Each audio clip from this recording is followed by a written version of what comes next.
Oke, Vin. Jadi yang pengen kamu diskusiin apa nih terkait CV dan yang lain yang mungkin kamu masih pengen diskusiin? Oke, berarti aku langsung bertanya boleh ya, Pak? Boleh, boleh. Oke. Sebenarnya kan ada ya Pak namanya CV ATS ya. Nah, ATS jadi friendly. waktu itu ATS friendly. Jadi waktu itu Yes. aku pernah punya 3 CV. Yang pertama itu aku bikin yang ATS friendly, terus yang aku tadi kirim ke Bapak juga yang maksudnya ada fotonya. Terus yang ketiga itu eh, bentuknya itu lebih berwarna gitulah, pokoknya lebih berwarna. Oke. Terus waktu itu aku pernah kan beberapa kali, jujur aja sebenarnya aku baru punya LinkedIn juga pas udah lulus. Jadi waktu itu Oke. aku lulus Agustus, setelah satu bulan bener-bener kayak ya udah free dulu gitu kan, udah skripsian berapa lama. Terus akhirnya punya LinkedIn, terus bener-bener kayak, duh LinkedIn tuh kayak gimana sih gitu kan? Apa sih dalamnya, sampai akhirnya kepo sampai akhirnya paham LinkedIn itu gini gini gini. Terus banyaklah informasi yang aku dapetin tentang CV gitu kan. Terus waktu aku baca-baca, oh aku punya CV tuh dari pas aku magang semester 8 aku udah bikin CV gitu kan. Sebenarnya kayak mungkin telat juga ya, kayak lebih mendalami CV itu seperti apa. Cuman sampai akhirnya waktu aku ketemu di LinkedIn terus banyak orang bilang kalau misalnya kita mau daftar pekerjaan, katanya itu lebih bagus kalau pakai ATS gitu. Sampai akhirnya aku bikinlah ATS, terus aku bikin jadi tiga bentuk gitu tadi yang seperti aku bilang yang di awal. Sampai akhirnya kok setelah aku lihat-lihat kayak kok nggak ada panggilan ya, terus kayak sebenarnya ATS ini ngaruh nggak sih, atau sebenarnya melihatnya kayak gimana sih gitu. Sampai waktu itu aku pernah ikut juga kayak ada apa ya event gitu tentang job apa ya, job seeker gitulah pokoknya. Terus kebetulan di situ ada pembicara itu dari startup gitu kan, perusahaan startup. Terus mereka bilang kalau mereka itu lebih banyak nge-screening CV itu kalau bentuk CV-nya itu ATS. Terus kayak aku mikirnya, oh gitu ya, berarti emang benar-benar harus ATS kayak gitu kan. Jadi kayak cuman waktu itu aku beberapa kali bikin kirim ATS itu kalau bener-bener itu kayak misalnya ke perusahaan-perusahaan startup kayak Shopee gitu-gitu. Nah, tapi kalau buat yang kayak aku daftar ke kantor hukum, law firm kayak gitu-gitu, aku bikinnya yang aku kirim ke Bapak. Nah, ya udah tuh, jadi kayak sekarang tuh jadi bingung sebenarnya tuh umumnya seperti apa ya kalau CV. Gitu sih, Oke. Pak.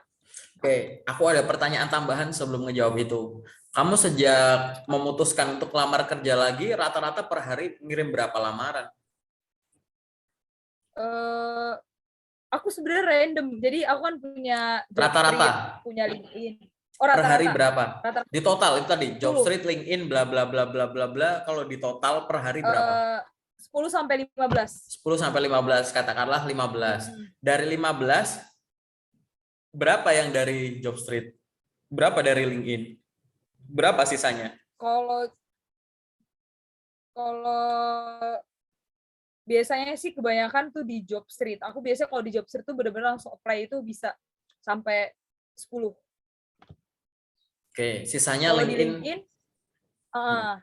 kalau di LinkedIn ya sekitar 5 karena kan dia kebanyakan LinkedIn tuh kayak misalnya aku harus ngisi atau bikin akun terus atau bikin apa, jadi kayak banyak gitu prosesnya kan. Kalau di job street kan kita langsung bisa apply langsung lamaran gitu kan.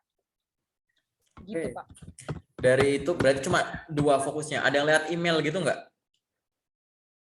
Banyak. Nah, lewat email pun aku kadang kalau misalnya semenjak kemarin tuh aku masuk join di grup yang Bapak kirim, itu aku benar-benar kalau lihat ada staff legal atau human research segala macamnya, aku langsung benar-benar bisa jebret bisa sampai 15 langsung ngirim email gitu. Berarti bisa dua kali Kalau lipat ya. lewat email. Kan tadi ada job street plus LinkedIn udah 15, tambah yang kamu share ke aku 15 lah ya. Oke. Dari semua itu kamu kan berarti pakainya kombinasi kan? Kadang yang ATS, kadang pakai desain gitu kan? Iya, Pak. Dari dua-duanya udah ada yang respon belum? Nah, jadi sejauh ini yang aku lihat banyak yang respon itu waktu aku pakai CV yang dari Bapak. CV yang aku kirim ke Bapak tadi siang. Oke. Malah bukan yang ATS friendly ya? Makanya aku Nah, jadi bingung sendiri gitu, Pak. aku jelasinnya pakai alur. Terus habis itu dari yang ada panggilan itu kamu ngelamarnya di mana? Pakai apa? Di Jobstreet kah? Di LinkedIn kah? Di email kah? Yang ada panggilan itu? Eh kalau di Job Street waktu itu, oh iya satu lagi di Kaliber kalau nggak salah deh. Waktu itu aku pernah satu di Kaliber. Itu aku pakai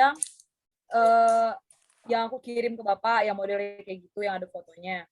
Itu tuh BCA kalau nggak salah deh. Itu BCA, terus sampai ke tahap psikotes waktu itu. Terus dari psikotes terus nggak ada lagi informasinya. Nah, Terus kalau lewat email sejauh ini belum ada sih kalau lewat email, maksudnya nggak ada respon. Tapi kalau lewat email ada satu kali waktu itu kalau nggak salah itu Garuda apa gitu, lupa Pak. Nah di situ waktu itu aku juga psikotes, habis itu nggak ada pengumuman lagi kan. Terus waktu itu ke Sinarmas juga kalau nggak salah, ke Sinarmas udah apply juga waktu itu, terus ikut psikotes tapi belum ada informasi selanjutnya. Apa lagi ya? oke, kita persingkat. Pokoknya Dari yang kamu udah lumayan banyak sih Pak. apa caramu menentukan ini bakal aku kirim pakai desain atau aku pakai kirim yang ATS friendly? Kamu nentuinnya dari mana? Nah, setelah aku baca-baca, terus waktu itu aku ikut yang aku bilang event itu, eh, apa ya, kayak aku mikirnya, oh kayaknya kalau misalnya ini perusahaan lebih ke, mungkin kayak perusahaan-perusahaan apa ya, formal gitu loh, kayak emang dia butuh kita masukin data, aku kayaknya nggak usah bikin ATS gitu kan, aku bikin aja yang ada fotonya. Aku mikirnya kayak lebih, pokoknya kayak feeling aja kayak ini kayak formal deh gitu. Kayaknya aku kirimnya yang benar-benar ada foto, terus kayak apa ya? Gitulah intinya ya, Pak. Terus kalau misalnya kalau ke arah kayak kemarin tuh aku ke Bali United United itu yang ada di Jakarta Barat, aku kirim ATS karena kan aku lihatnya kayaknya Bali United official ini kayaknya dia sifatnya kurang lebih kayak startup gitu kan. Terus ternyata waktu aku kirim benar tuh, aku dipanggil waktu itu 2 minggu yang lalu. Ya udah dari situ kayak ya udah feeling aja Pak, kayak misalnya oh ini perusahaan kayaknya perusahaan yang formal, misalnya kayak Wings, terus kayak Garuda, ya pokoknya perusahaan-perusahaan yang kayak menurut aku kayak apa ya, lebih formal aja gitu. Kalau misalnya kayak Shopee, Grab, Gojek dan lain-lain kan kayak emang sifat mereka kan kayak startup yang emang banyak orang bilang kita harus nge-apply pakai ATS gitu. Kayak gitu sih Pak cara aku nentuin. Oke, jawaban detailnya nanti sesi yang detail ya. Aku jawabnya sesi general dulu. Jadi terkait dengan CV kamu mau yang desain atau ATS friendly, itu semuanya tuh sama-sama bagus tergantung dari medan perangnya gitu ya. Tergantung dari platform apa, jalur apa yang kamu pakai. Satu hal yang harus kamu pastiin adalah ada dua hal sih. Jadi yang pertama pastiin semua informasi yang tertulis itu sudah lengkap dan benar nulisnya. Oke. Karena kalau belum lengkap dan belum benar mau dibikin ATS friendly atau didesain juga kurang kan informasinya, kurang ngejual gitu. Benar itu gimana? Macam-macam. Jangan sampai ada pengalaman hidup yang terlewat, jangan sampai ada suatu pencapaian atau prestasi yang nggak ditulis, jangan sampai tulisannya banyak yang general, kurang teknisnya gitu. Kayak kerjaan kamu jadi sales, kamu cuma sebut sebagai menjual produk sesuai target gitu, kan nggak jelas gitu. Langsung sebut jual ballpoint dengan target sekian buah per bulan gitu ibaratnya. Hal-hal semacam itulah yang hubungannya sama teknis-teknis, dan jangan sampai lupa memunculkan kata-kata kunci. Kata-kata kunci yang di sini tuh aku lebih kayak verb gitu loh.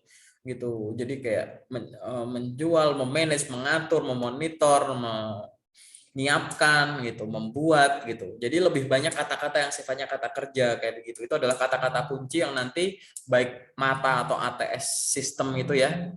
Sistem ATS itu akan membacanya gitu sebagai suatu kata kunci gitu ibaratnya. Salah satu kata kuncinya itu ada yang verb itu. Nah, yang selanjutnya adalah yang kamu pastiin adalah pastikan kamu bikin CV itu seutuhnya. Maksudnya seutuhnya gini. Kamu harus paham yang namanya aturan ATS friendly itu gimana. ATS friendly itu akan seperti apa sih gitu. Terus yang namanya desain tuh ya desain yang seperti apa sih gitu. serame apa dan lain-lain gitu. Dibikin ATS itu untuk mempermudah sistem sehingga sistem itu bisa mengekstrak kata-kata kunci yang ada di dalam CV tersebut. Nah, bisa dibilang kalau CV-mu diekstraknya gampang, tapi kalau kata kuncinya di dalam nggak ada, tipis-tipis gitu, itu gimana? Atau bahkan ada tapi nggak bisa kelacak.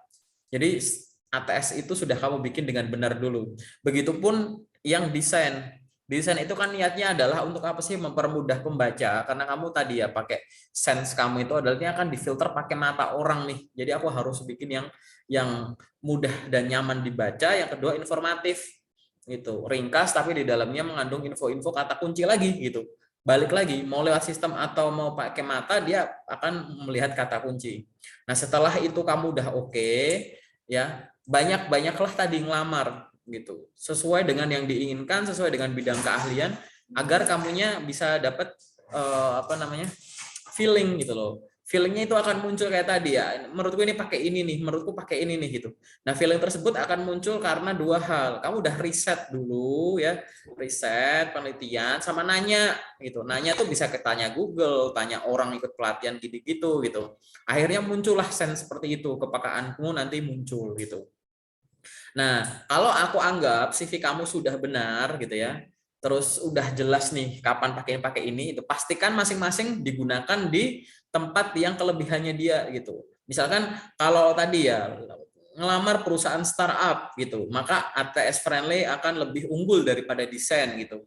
Ya udah lakukan dengan intensitas tinggi gitu. Di logika aja, sehari kamu ngelamar kerja 15, waktumu 24 jam, tidurmu 9 jam gitu. Kamu masih punya 15 jam. 15 jam kamu sibuk untuk apa-apa, kira-kira tinggal berapa? 7 jam. 7 jam kamu ngelamar cuma 15 lamaran, berarti sejam kamu cuma dapat 2 lamaran gitu. Itu sangat rendah ya intensitasnya gitu. Anak di grup komunitas tuh dia bisa 20 sampai 30 per hari gitu. Dan di luar sana itu rata-rata, dan di luar sana yang lebih gila lagi banyak gitu. Karena ibaratnya selain membuat CV kamu bagus, izinkanlah CV kamu ini dilihat oleh sebanyak-banyaknya perusahaan kan. Kayak gitu. Jadi riset kamu tidak terbatas dari CV-nya saja, tapi informasi lokernya. Nah, informasi loker ini yang akan kamu lamar juga bukan asal. Selain melihat dari sisi eksternalnya, yaitu dari sisi pemberi lokernya gitu ya, dia tuh butuh kualifikasi apa gitu, di dalamnya juga kamu boleh ada faktor internalmu. Misalkan aku nggak bisa nyari loker misalkan di luar Jabodetabek, aku nggak bisa yang sifatnya shifting, aku yang nggak bisa gini gitu gitu. Jadi kamu begitu ada loker yang kayak kamu nggak bisa, kamu nggak buang waktu gitu untuk menunggu, berharap meratapi ya, berharap apalagi wah ini jangan gitu gitu. Jadi biar kamu lebih efektif pergerakannya gitu. Nah, setelah itu tapi kamu lakuin ini rutin ya. Jadi di target angka. Aku per hari harus misalkan 20 lamaran. Kalau belum 20 lamaran, aku belum tidur. Ya sudah. Jangan kayak pas ada hari di mana dapat loker banyak, pas lokernya dikit-dikit gitu. Itu nanti kamu nggak belajar time management. Jadi kayak kamu tuh harus semua itu dibikin konstan dulu. CV-nya sama, intensitasnya sama, lokernya ini sama, tapi kok hasilnya beda. Jadi nanti kamu sense kamu kebentuk nih gitu.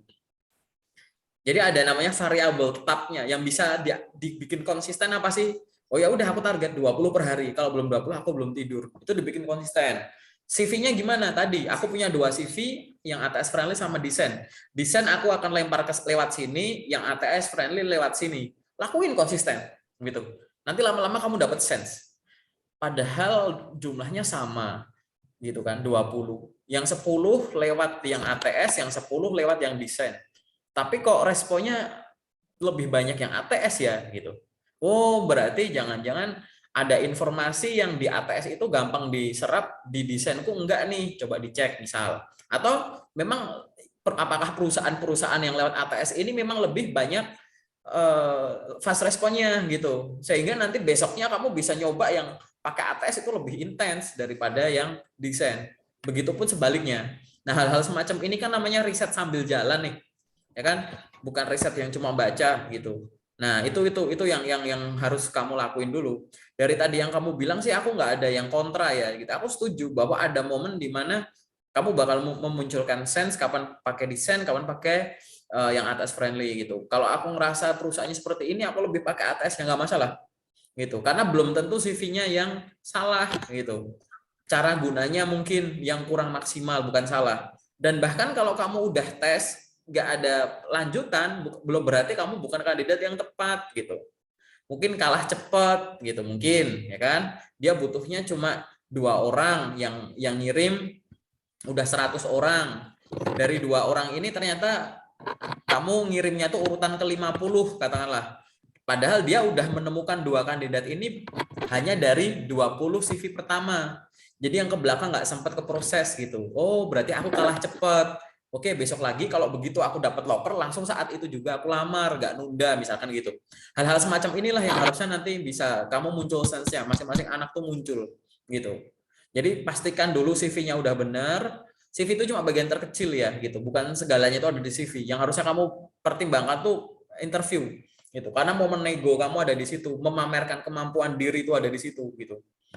Itu saatnya kamu paling krusial sih, dan bisa dibilang tahapan paling menantang ya gitu, yang daripada semua rangkaian yang ada gitu. Sehingga tadi ya gitu, begitu kamu CV-nya udah ada, karena ibaratnya gini, kamu ngelamar sehari tadi ya 10 sampai 15, seminggu 70. Seminggu 70, tapi kalau tadi aku ada anak yang 20 sampai 30, dia 2 sampai 3 hari doang bisa ngelamar sebanyak kamu gitu. Sehingga itu tadi, pertama cek dulu bener dulu, setelah bener apakah kelengkapannya bener apa enggak. Kalau kelengkapannya udah pada bener, lihat cara ngelamarnya gitu. Setelah itu digas intensitasnya, sprint dulu gitu. Nah, kalau sprint udah, nanti dievaluasi gitu. Yakin aku kalau gitu cuma tinggal nunggu waktunya saja gitu. Jadi nggak ada efek COVID, nggak ada efek ini itu gitu. Itu ya terkait dengan ini. Tapi bener tadi kamu riset dulu perusahaan apa yang pakai ini, startup pakai ATS friendly ya gitu. Ada perusahaan yang lewat ATS friendly ya gitu. Itu nggak masalah gitu. Oh, ini ada satu perusahaan nih gitu kan. Perusahaannya sama-sama perusahaan A. Lokernya yang satu kamu lewat ngelamarnya lewat buka webnya langsung gitu. Harus ngisi-isi ini. Oh ya udah aku pakai ATS. Tapi perusahaan yang sama dia bikin postingan di LinkedIn, yang posting adalah HR perusahaan itu lewat akun pribadinya gitu kan. Dia bilang silahkan kirimkan lamaran ke emailnya dia gitu kan. Ya udah kamu kirim ke dia pakai apa ya? Pakai desain nggak apa-apa gitu.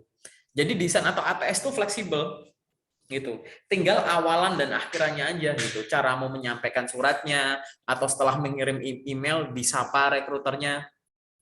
Ibu perkenalkan, nama saya Vini. Saya beberapa tadi atau beberapa waktu yang lalu melamar pekerjaan di perusahaan Ibu berdasarkan informasi lowongan kerja yang saya terima dari LinkedIn Ibu itu saya melamar sebagai ini gitu. Terima kasih ya Bu atas informasinya gitu. Semoga kompetensi saya sesuai dengan gitu kan yang dibutuhkan oleh perusahaan gitu. Kamu ngomen gitu aja bisa diintip akunmu gitu. Tapi pastikan LinkedIn-mu udah sekomplit CV-mu gitu.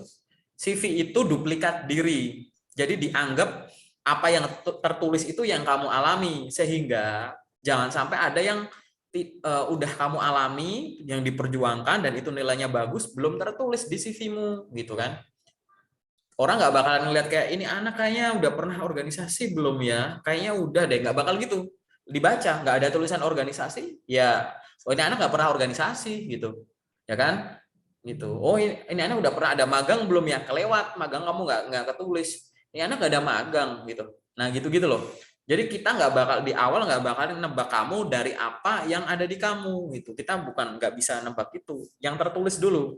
Nah begitu yang di CV udah benar, pastikan di semua platform itu benar. Jadi ada di LinkedIn itu duplikat ke CV.